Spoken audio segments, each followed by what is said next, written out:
अस्सलाम वालेकुम। जस्टिस याह्या अफरीदी साहब ने चीफ जस्टिस ऑफ पाकिस्तान का हलफ उठाने के बाद दो ऐसे इकदाम किए हैं जिससे मेरा ख्याल है कि हुकूमत परेशान होगी। और काजी फैज साहब ने जो नहीं किया था वो चीफ जस्टिस याह्या अफरीदी साहब ने कर दिया है।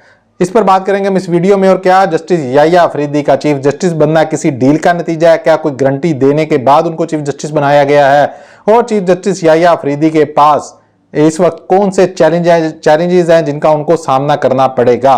इसके अलावा कुछ खबरें इमरान खान साहब के हवाले से हैं। अली अमीन गंडापुर साहब ने एक ऐलान किया, वो भी मैं आपके सामने रखूंगा। इमरान खान और बुशरा बीबी के खिलाफ तोशाखाना 2 केस के अंदर फर्द जुर्म की जो कार्रवाई थी वो आज भी नहीं हो सकी। जो सेंट्रल जज हैं शाहरुख अर्जमंद साहब, आज वो गैर हाजिर थे, वो आज नहीं हुए। रुखसत के बायस उनकी अब नई तारीख जो मुकर्रर की गई है फर्द जुर्म आयद करने की वो 29 अक्टूबर है। अली अमीन गंडापुर साहब ने मीडिया के कुछ सवालों के जवाब दिए जो मैं आपके सामने रख देता हूँ। साफी की जानिब से अली अमीन गंडापुर से सवाल किया गया कि बुशरा बीबी आपके पास पहुंच गई है, जिस पर इन्होंने जवाब दिया कि बुशरा बीबी जहां भी होती सिक्योरिटी हमने देनी थी, अगर हमारे पास आई हैं तो अच्छी बात है। बुशरा बीबी की पार्टी इजलासों की सदारत के हवाले से साफी के सवाल पर अली अमीन गंडापुर ने कहा कि बुशरा बीबी ने सियासी कमेटी के इजलास की सदारत नहीं की। बुशरा बीबी से मशवरे जरूर हुए हैं और वो होते रहते हैं, यानी कि वो रूटीन की चीज है, वो होती रहती है गुफ्तगू से। साफी ने पूछा कि बानी पीटीआई इमरान खान को कब अपने सूबे लेकर जाएंगे, जिस पर वजीर आला खैबर पख्तूनख्वा अली अमीन गंडापुर ने कहा कि मैं पूरा जोर लगाऊंगा कि इमरान खान को भी जेल से निकालकर खैबर पख्तूनख्वा ले जाऊं। तो अली अमीन गंडापुर साहब ने इस अज़म का इजहार किया है कि वो पूरा जोर लगाएंगे और इमरान खान साहब को लेकर अपने सूबे में चले जाएंगे। मेरा ख्याल है कि इमरान खान साहब रिहाई के बाद खुद फैसला करेंगे, उन्होंने लाहौर में रहना है, बनीगाला में रहना है, जमान पार्क में रहना है या फिर खैबर पख्तूनख्वा जाना है। पाकिस्तान के 30वें चीफ जस्टिस याह्या अफरीदी साहब ने आज अपने ओहदे का हलफ उठाया और उनसे हलफ लिया सदर पाकिस्तान इस वक्त के आसिफ अली जरदारी साहब ने। कल जो इशाया दिया गया था जस्टिस काजी फैज ईसा को, उसके अंदर जिन जजों ने शिरकत नहीं की थी उन तमाम जजेस ने शिरकत की। सिर्फ जस्टिस मंसूर अली शाह के उम्रे पर गए हुए हैं, उनके अलावा जस्टिस जो मुनीब अख्तर साहब थे वो भी आज शामिल थे। जस्टिस आयशा मलिक हों या दीगर जो भी जजेस कल शामिल नहीं थे वो तमाम आज शामिल हुए। यानी कि उन्होंने जाने वाले चीफ जस्टिस को अलविदा तो नहीं किया मगर आने वाले चीफ जस्टिस को वेलकम उन्होंने जरूर किया और ये एक अच्छी चीज थी। और मेरा ख्याल है कि जो दराड़ें डालकर गए थे काजी फैज ईसा, वो दराड़ें इससे कम होंगी। जो इकदाम याह्या अफरीदी साहब ने चीफ जस्टिस बनने के फौरन बाद उठाए हैं वो भी इसके अंदर अहम है। इसके अलावा 3 साबिक चीफ जस्टिस इफ्तिखार चौधरी, तसद्दुक जिलानी और उमर अल्ताफ बंदयाल भी शरीक हुए, जबकि काजी फैज साहब फ्लाइट लेकर मुल्क छोड़ गए हैं। जैसे नवाज शरीफ कल छोड़ गए थे और जो ये हैं काजी फैज साहब वो आज पाकिस्तान छोड़ गए हैं। चीफ जस्टिस याह्या अफरीदी साहब ने अब जो 2 इकदाम किए हैं वो मेरा ख्याल है कि हुकूमत के लिए परेशानी का बाइस है। एक तो काजी फैज ईसा को खत लिखे थे उस वक्त जस्टिस मुनीब अख्तर ने और जस्टिस मंसूर अली शाह साहब ने कि आप फुल कोर्ट बुलाएं, मगर फुल कोर्ट नहीं बुला रहे थे। काजी फैज साहब वो नहीं बुलाना चाहते थे फुल कोर्ट, तो जस्टिस याह्या अफरीदी ने आते ही 28 अक्टूबर को फुल कोर्ट बुला लिया है।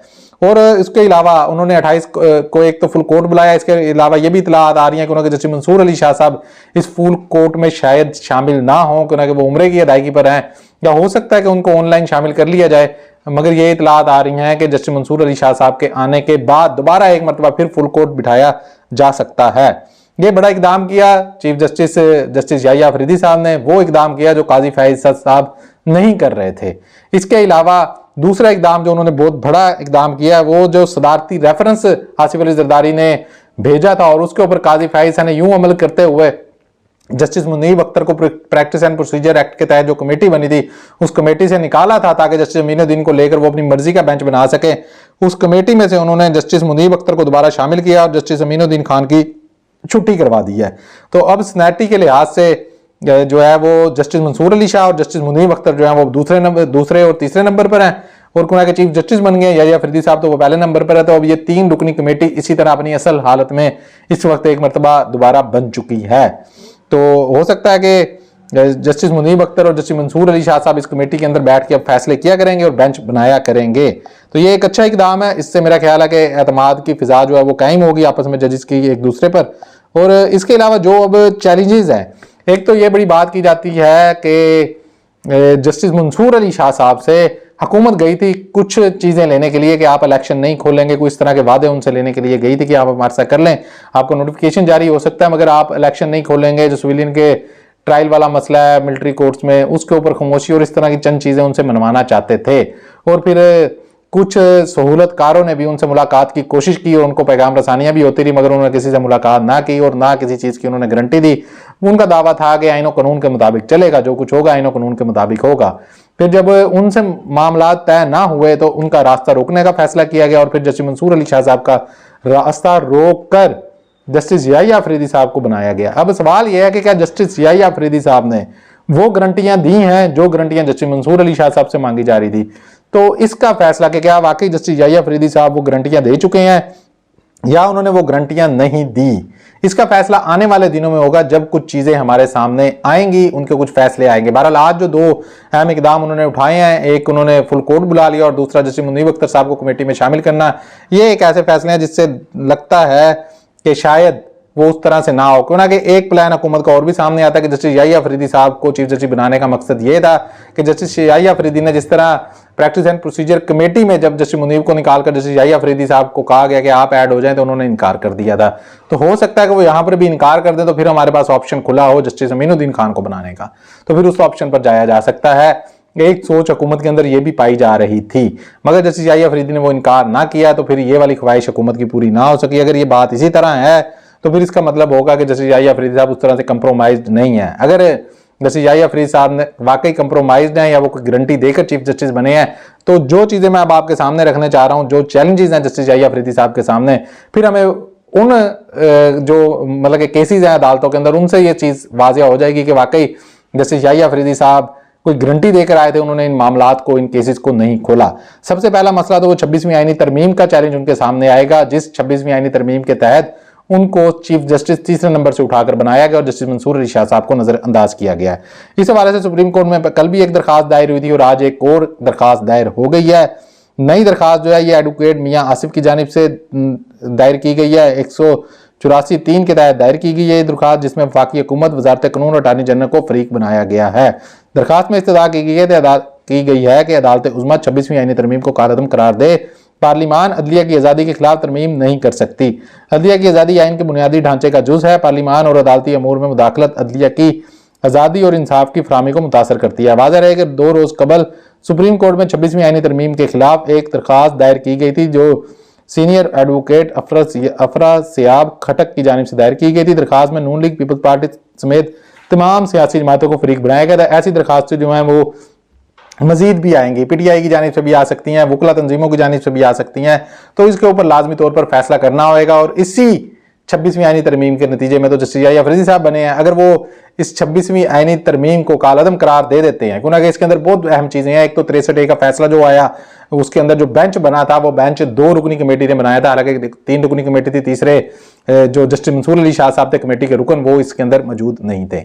एक ये अहम चीज है। दूसरी ये कि जो सेनेट का मतलब कि एक कोरम होता है वो मुकम्मल नहीं था, उसके अंदर खैबर पख्तूनख्वा की नुमाइंदगी नहीं थी, तो फिर किस तरह ये आईनी तरमीम कर ली गई। और कौमी असम्बली के अंदर भी पीटीआई को मखसूस नशिस्तें नहीं मिली थी। बहुत सारे अहम सवालात हैं, लोगों को जबरदस्ती उठाया गया, उनसे वोट लिया गया, अपनी पार्टी की पॉलिसी की मर्जी के खिलाफ उन्होंने वोट दिया। तो ये बहुत सारी चीजें हैं जो आने वाले दिनों में अदालतों के अंदर ये हमारे सामने आ सकती हैं। अगर जस्टिस याहिया अफरीदी साहब किसी गारंटी के तहत कोई गारंटियां देकर चीफ जस्टिस नहीं बने तो जाहिर बात है कि फिर वो ये मामला खोलेंगे और ये मामला अदालत के अंदर मेरा ख्याल है कि टेकअप होगा।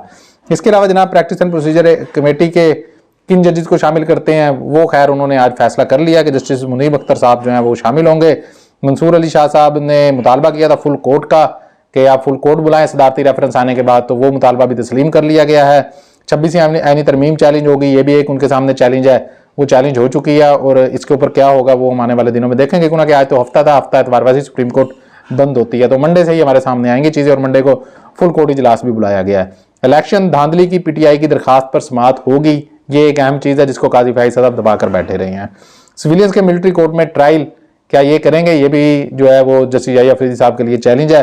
क्या वो मिलिट्री के जो सिविलियंस के मिलिट्री कोर्ट में ट्रायल्स हैं वो होने देंगे या उनके खिलाफ कोई फैसला करेंगे। क्योंकि इनका माजी में फैसला आ चुका है कि 9 मई वाले जो मुलजिमान हैं उनके ट्रायल मिलिट्री कोर्ट में नहीं हो सकते। ये जस्टिस याहिया अफरीदी साहब कह चुके हैं। वैसे वो ये भी कह चुके हैं कि मिलिट्री के अंदर ट्रायल हो सकते हैं मगर इनके ट्रायल नहीं हो सकते। मेरा ख्याल है कि हुकूमत भी एक जानिब देख रही है कि तेल देखे और तेल की धार देखे जस्टिस याहिया अफरीदी साहब किस जानिब जाते हैं। अगर जस्टिस याहिया अफरीदी साहब जो है वो सारी चीज़ों को खोल के बैठ जाते हैं तो फिर हो सकता है कि वो आईनी बेंच जो है वो अपनी मर्जी का हुकूमत बनाने के लिए चली जाए, तो ताकि उसके जो सरबराह हैं वो जस्टिस याहिया अफरीदी ना हो और फिर वो अपनी मर्जी का बनाए ताकि जो अहम केसेज हैं वो जस्टिस याहिया अफरीदी साहब सुने ही ना।